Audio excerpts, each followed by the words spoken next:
I'm Natalie Brooks, 31 years old, and last year at the same table, my father raised his glass to toast my brother's congressional bid and my sister's media campaign, then looked at me and said, "And Natalie, well, she's still figuring things out." Everyone laughed. I laughed too.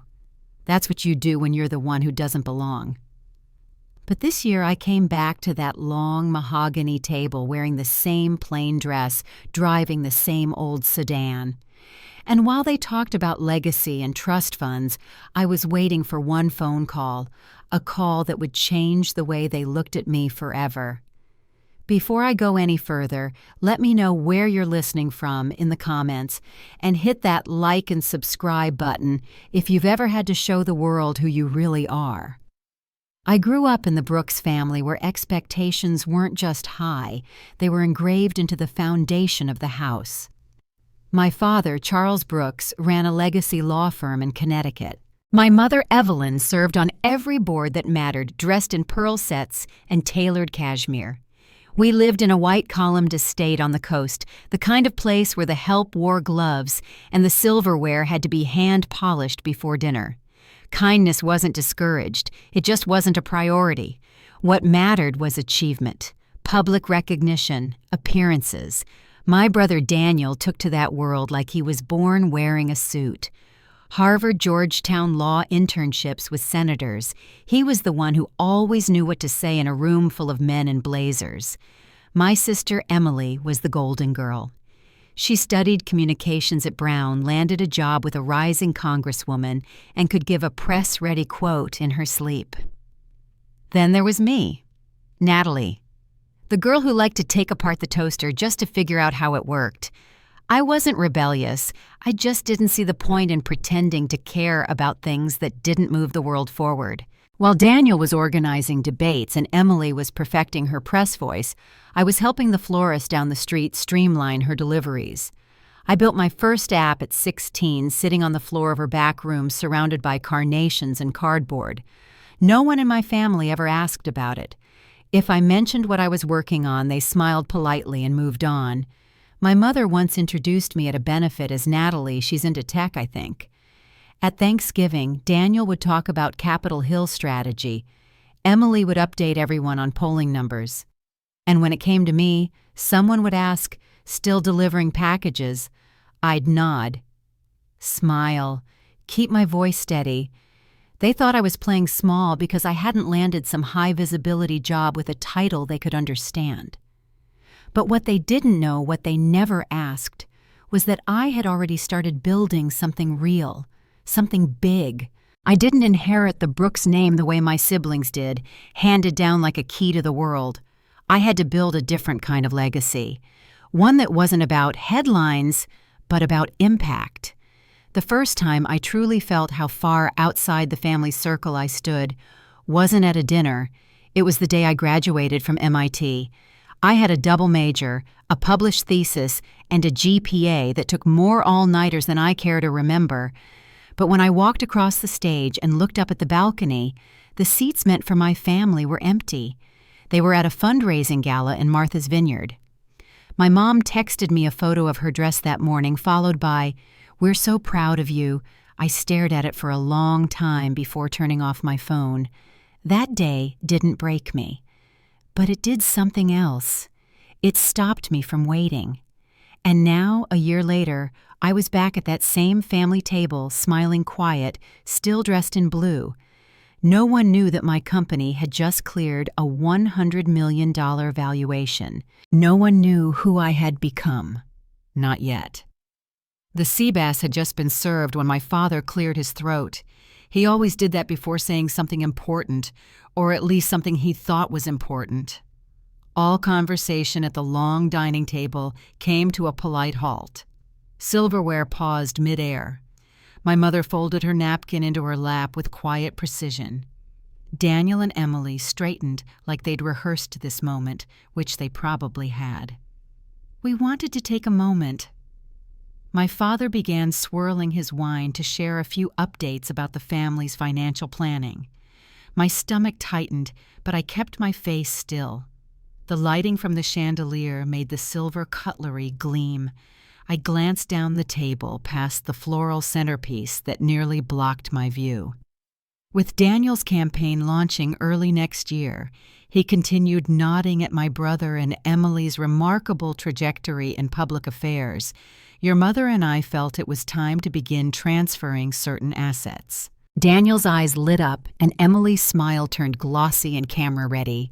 To Daniel, my father said, lifting his glass, "The Nantucket house will be placed in your name by January. And Emily, your education fund has been restructured into a long-term investment portfolio.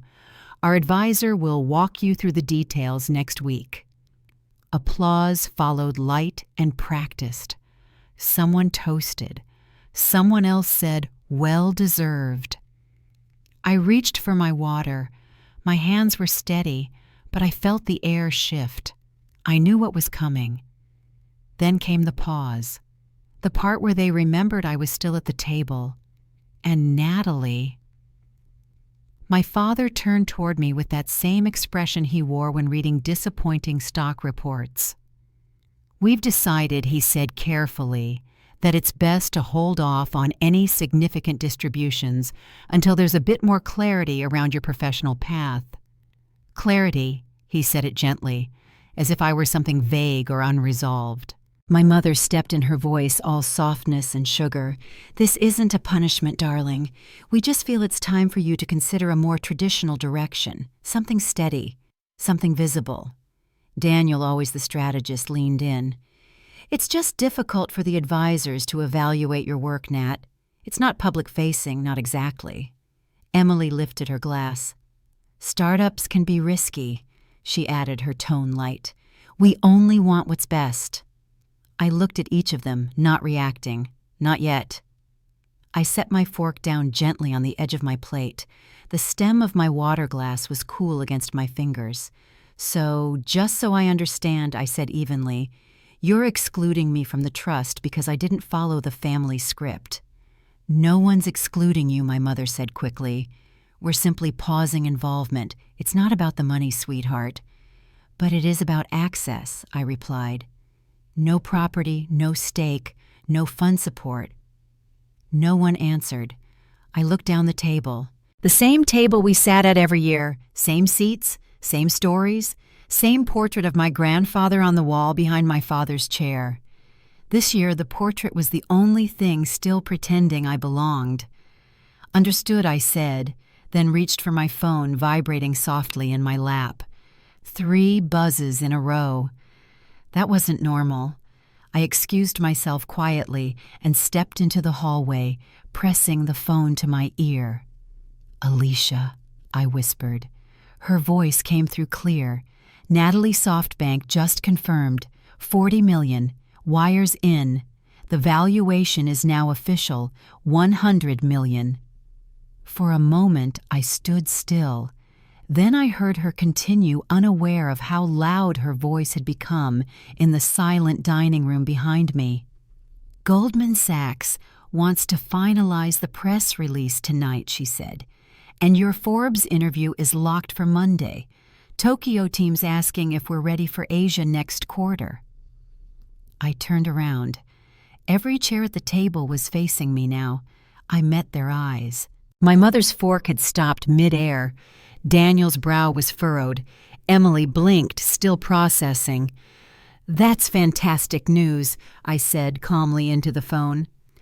"Let's schedule a team call tomorrow morning. I'll send notes to Goldman tonight," Alicia replied. "Got it, CEO. Talk soon." I ended the call and walked back into the room, pulling out my chair like nothing had changed. Aunt Rachel was the first to speak. "Well," she said, lifting her champagne glass, "I think that deserves a real toast." I met her eyes. She raised her glass again, and I nodded once slowly. My mother spoke next, her voice a little thinner now. "Natalie, why didn't you tell us?" My father leaned in. "SoftBank, as in SoftBank." Emily's expression was hard to read. "You're a CEO?" she asked. I took a slow sip of water and looked straight ahead. "I thought you said startups were risky," I said. No one laughed. The room stayed quiet for another beat. Then the rush began, questions, suggestions, shifting tones. My father suddenly interested in investment timelines, Daniel pitching political strategy tie-ins, Emily offering to loop me into a healthcare panel. I listened. Then I looked down at my hands resting on the tablecloth. They had made their decision before dinner ever began, and now that they knew there was money involved, everything had changed. But not for me. And not in the way they hoped. The night ended the same way they always do, polite hugs, a few awkward photos, the sound of dress shoes echoing down the hallway. No one brought up the trust again. No one asked any real questions. Back in my room on the second floor, I set my phone on the nightstand and sat down on the edge of the bed. The window looked out over the frozen lake, the same view I'd had since childhood. Lights from the boathouse flickered across the snow. Everything looked peaceful from here. The truth was, I'd stopped hoping for anything different a long time ago. After graduation, I moved to Ohio for a job at a mid-sized logistics firm. Nothing flashy gray carpet, buzzing overhead lights, a break room with instant coffee and vending machine sandwiches. But I learned more there than I ever did in any classroom. I watched how one missed delivery could throw off an entire hospital's oxygen supply. I saw how nobody could track a shipment during a snowstorm because the software wasn't built to handle real-time routing issues. I started keeping a notebook, half ideas, half questions. Nothing fancy, just things I thought I could fix.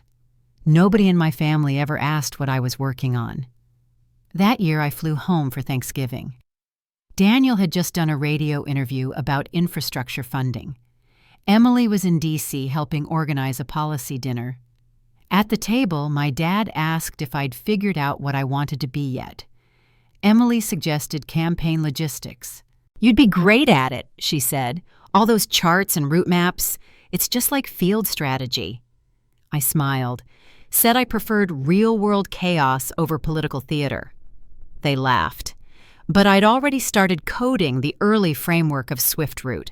I'd wake up at 5 right before work, spend weekends volunteering with a local food bank, testing the algorithm I was building against their delivery routes. When meals started arriving faster and more reliably, I knew it was working. I didn't talk about it. Not to them. They still saw me as the girl with the outdated car and the tech hobby. The next Christmas, Emily gave a toast about bipartisanship. Daniel spoke about his plans to run for office. My mother beamed. My father refilled his glass. Uncle Howard turned to me mid-meal and said, "You still, deliver packages or something?" I nodded. Something like that. That year, we'd just signed a contract with a national hospital network. No one asked for details, so I stopped offering them. Instead, I leaned into the role they'd assigned me. The quiet one, the practical one, the one who never asked for anything. I wore the same navy cardigan to every gathering, brought the same mid-tier wine, kept conversation brief. One Easter, Emily leaned over at brunch and said, "You know you should really invest in your look a bit. People take you more seriously when you dress like you belong in the room." I looked down at my dress. I'd bought it on sale the year before. I didn't answer. There were moments late at night when I let it get to me. Not the money, not even the property or the investment portfolios. It was the silence, the way no one asked, the way I could have built a spacecraft, and as long as it didn't land on the front lawn, it would go unnoticed. Still, I showed up, every year, not because I wanted to, but because some part of me thought maybe, just maybe, this time would be different. It never was. And yet even in the quiet, I kept building, one line of code at a time, one partnership, one test run. I stayed up late learning about cold chain systems. I drove across 3 states to sit in on warehouse audits. No headlines, no applause, just the work. Eventually, SwiftRoute expanded. We built real-time predictive models that adapted to traffic weather, even street closures. Hospitals started calling us instead of the other way around. But when I showed up at the Brooks family summer gathering, Daniel asked if I'd considered getting an MBA. "It might help you sharpen your business sense," he said, spooning caviar onto a cracker. Emily mentioned someone from her office who needed a rideshare app designed for interns. "You're into software, right?" she said. I said I'd think about it. That night back at my hotel, I rechecked our server load, up 43% in the last quarter. At home, my fridge was empty and my mattress still sat on the floor. But I had clients in 9 states and 2 international inquiries in my inbox. I kept going, not because I wanted them to notice, but because the work mattered. And somewhere deep down, I think I knew that if they couldn't see me now, they never would. But that didn't mean I was invisible. It just meant I had to stop waiting. The shift didn't happen all at once. It came quietly, like the way morning sunlight creeps in through heavy curtains. I was standing in a storage unit just outside of Columbus with a folding chair, a rented desk, and a whiteboard I bought secondhand from a closing office park. The overhead bulb buzzed a little. The concrete floor was cold under my boots. We just finished testing an update to the Swift Route engine, a patch that fixed a delivery lag affecting rural clinics. It wasn't a headline-worthy fix, but it meant blood pressure medication would now arrive on time to a place that hadn't seen a reliable shipment in months. I sat down and opened my laptop. A spreadsheet loaded showing our metrics over the last 3 quarters: route efficiency, delivery failures, predictive accuracy, all climbing. And I remember sitting there in that echoey room filled with plastic bins and power cords, thinking I didn't need anyone's applause. I just needed to keep going. Up until then, I'd still been hoping for some kind of acknowledgement. Not a parade, just one question. One sign they were paying attention. But it hadn't come. Not at the graduation. Not at the holidays.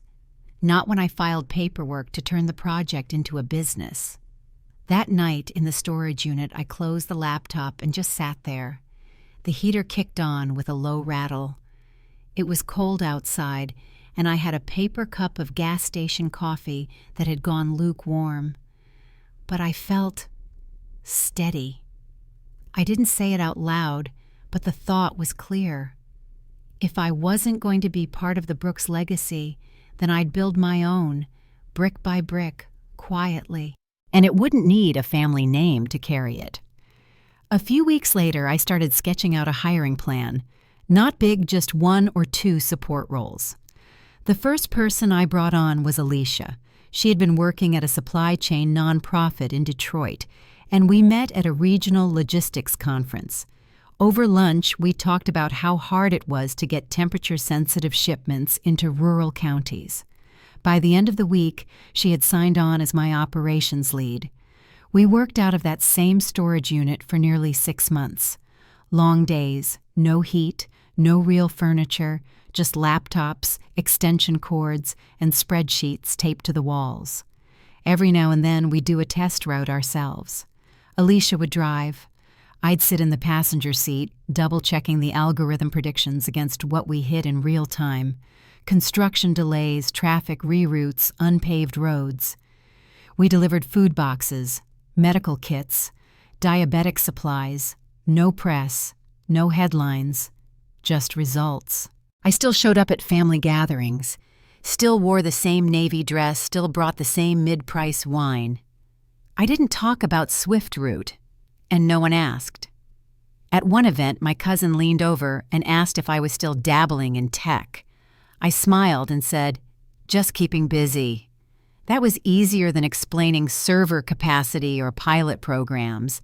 But at night, after the events, I'd open my email and read messages from hospital administrators and supply chain directors. People who wanted to implement the system in their regions. People who'd seen the numbers and didn't care what car I drove or where I sat at the dinner table. That's when I realized something else. All those years I'd spent trying to be seen, I wasn't invisible. I just wasn't where they were looking. And maybe that was the point. What I was building didn't need their approval. It needed precision, patience, and a kind of focus they had never taught me, but that I had learned piece by piece by watching the way the world moved when no one else was paying attention. By summer, we had contracts in 7 states, then 12, then 21. I upgraded to a larger workspace. Nothing fancy, just clean floors and real heat.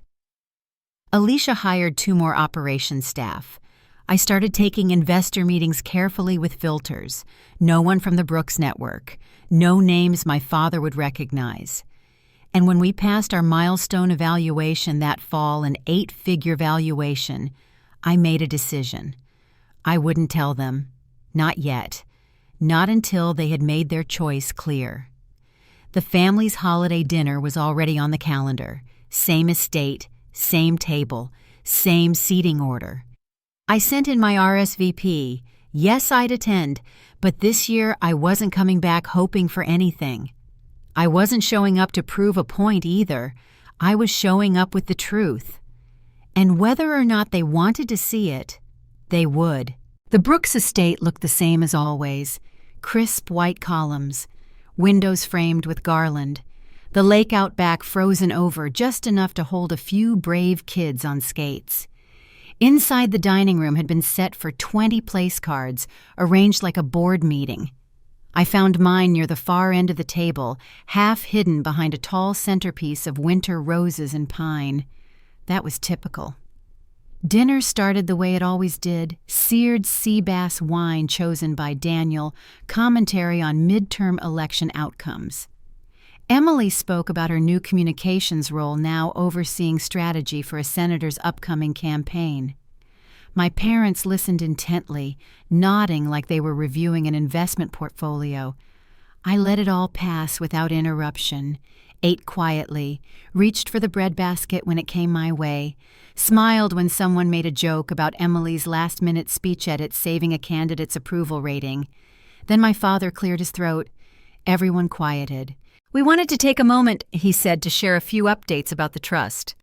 Daniel leaned forward. Emily's napkin twitched as she folded it neatly beside her plate.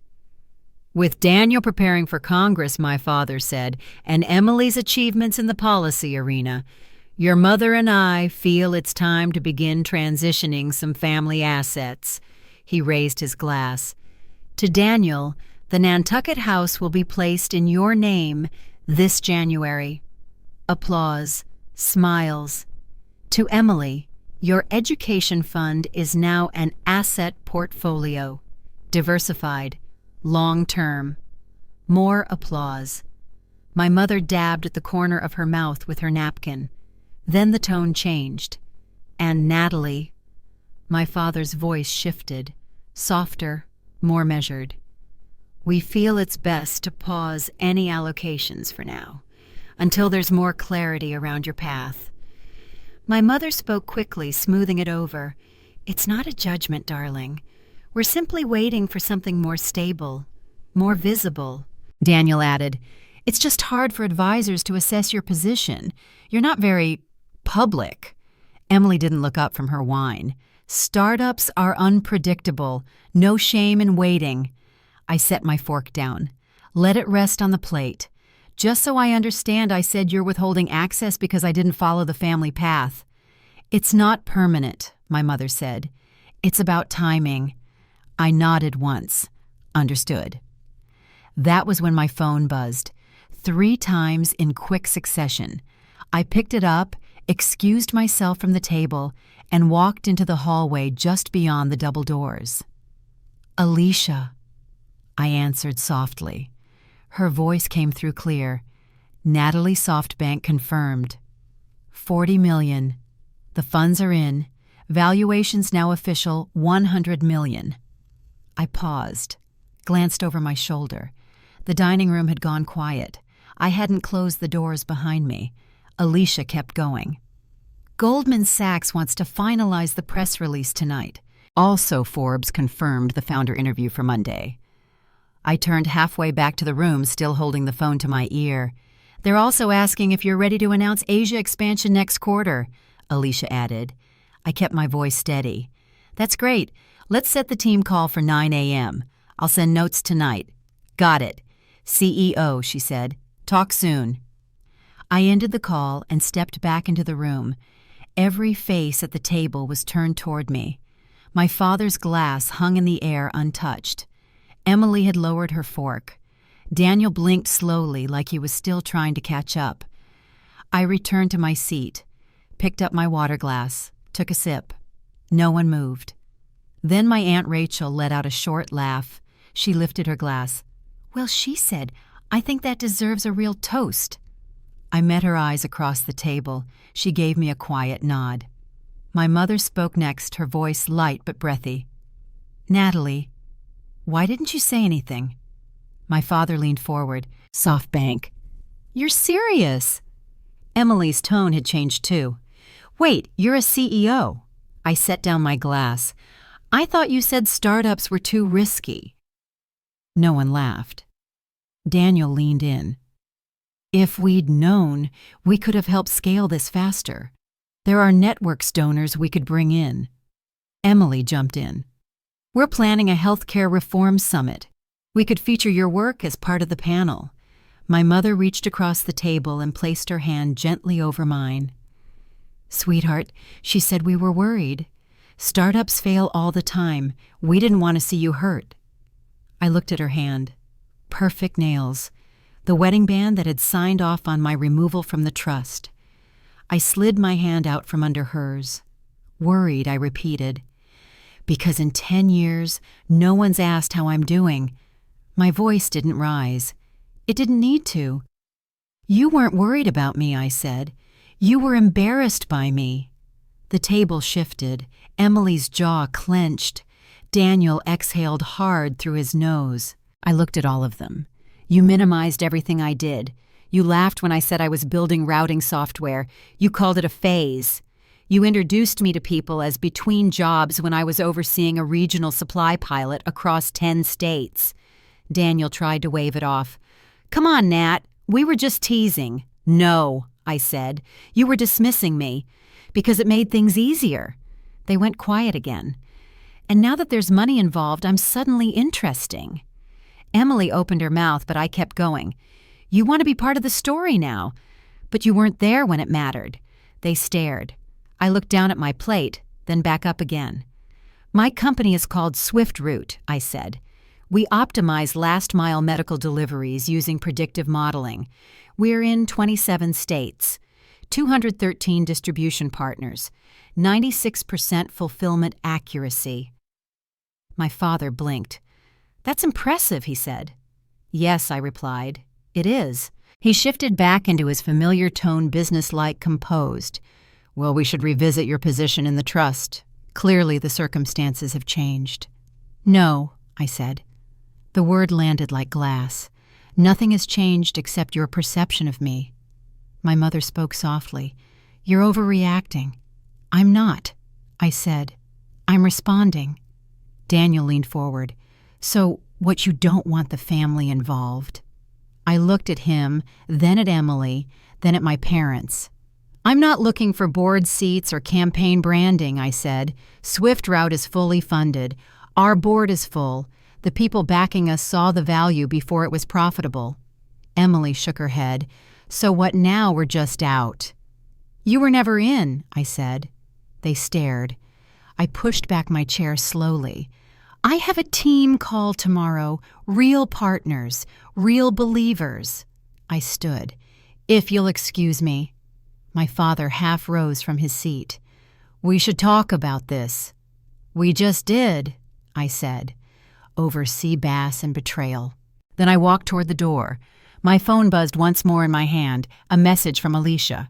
Forbes cover confirmed. Tokyo greenlit. Congrats, CEO. I tucked it into my clutch, stepped out into the hall, and didn't look back.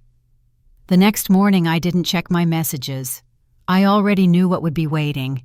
A polite text from Daniel, a voicemail from Emily, Probably a carefully worded email from my father suggesting a follow-up conversation purely logistical, he'd say. But I wasn't interested in reopening anything. What mattered most was the email from Alicia. It had the subject line we'd agreed on weeks earlier, draft-ready press release, plus foundation copy. I opened it, scanned through the document. Everything was there. The valuation confirmed, the expansion into Asia announced, the Forbes interview scheduled. And near the bottom, exactly as I'd requested, we're proud to announce the launch of the Brooks Foundation, a $5 million initiative dedicated to supporting young women in supply chain technology, especially those from underrepresented communities. It was the only time the Brooks name would appear, and this time it was mine to give. I read the line again slowly. Then I clicked approve. That afternoon we sent it out. No ribbon cutting, no cocktail reception. Just a short announcement posted from Swift Roots headquarters and shared with our partners. The next morning the responses started coming in. Congratulatory emails, LinkedIn shares. A small logistics magazine asked for an interview. Later that week, my mother sent a text. We saw the press release. Congratulations. What a meaningful initiative. Would you consider letting us host a fundraiser for the foundation at the Vineyard House? I didn't respond right away. Instead, I called a cab to the edge of Cambridge. There's a little flower shop on a corner I used to pass every day when I first moved to Boston. Mrs. Reed, the owner, still ran it. Her hands were the same quick, practical kind. You still working on those routing systems? She asked, smiling as she wrapped up a bouquet of lilies. I am, I said. We've grown a bit since then, she laughed. I remember that summer. You rewired our whole inventory system for the price of a few muffins. I handed her an envelope. Inside were delivery instructions and a card. The next morning, a floral arrangement was sent to the Brooks estate. White lilies, no ribbon. The card read, "Thank you for your offer. The foundation already has a venue, the warehouse where I built everything you once called a phase." Warmly, Natalie, I didn't hear back. 2 weeks later, we held the official launch event in our new Boston space. No valet parking, no guest list of donors. Just the Swift Route team, a few local teachers, and a group of high school girls from underserved communities. They toured the office floor, watched real-time mapping projections, learned how we handle temperature-sensitive shipments during weather delays. One of our engineers demonstrated a failure model showing how a 20-minute disruption in a city like St. Louis could delay insulin shipments by 3 hours. The girls leaned in, asked questions. They didn't care about headlines. They wanted to know how the system worked and how they could build their own. That night, when I finally sat down at my desk, Alicia handed me a folder. Inside were hand-drawn thank you cards from the students. One had a picture of a delivery truck surrounded by a circle of data symbols. At the bottom, in neat handwriting, it said, "Thank you for showing me that logistics isn't just boxes. It's people. It's power." I placed it next to a framed photo I'd kept for years, me in that first warehouse, standing beside a dented filing cabinet and a stack of server cables. Back then, I used to think that proving myself meant being welcomed back to the table. But now I understood something else. I didn't need to be invited. I had built my own. The week after the foundation launch, the calls came in one after another. Daniel left a voicemail suggesting strategic crossover potential. Emily sent a voice message too, something about resetting the relationship, how she'd always admired my drive. Even my father emailed me a file labeled Discussion Proposal. I didn't open it. The only message I replied to was Alicia's. She'd forwarded a PDF of the final press release. I read it once more quietly alone before signing off. The valuation, the expansion, the foundation. It was all there, every number, every paragraph on my terms. A few days later, I was invited to speak at a public high school in Baltimore. an all-girls STEM program tucked between a closed tire shop and a community church. The building was worn, but the inside was clean and bright with posters lining the hallway about coding camps and robotics meets. There wasn't a media team waiting. No step-and-repeat banners, just folding chairs and a simple auditorium. 50 girls with notebooks and wide eyes filled the front rows. Some wore hoodies, others pressed button-downs. I could tell they came from all different kinds of homes, but they shared the same kind of quiet attention I used to have when someone told me the world was bigger than I thought. I told them about SwiftRoute, about the early days coding at night, volunteering on weekends, delivering meals myself because we couldn't afford drivers yet. I told them about the problems no one saw, how supply chains broke down in silence, how real people, elderly patients, kids with asthma suffered because someone miscalculated a weather delay or ignored a rural zip code. I didn't talk about the valuation. I talked about missed insulin shipments. During the Q&A, a girl in the second row raised her hand. She looked about 15. "My parents want me to be a doctor," she said. "They think logistics is for truck drivers.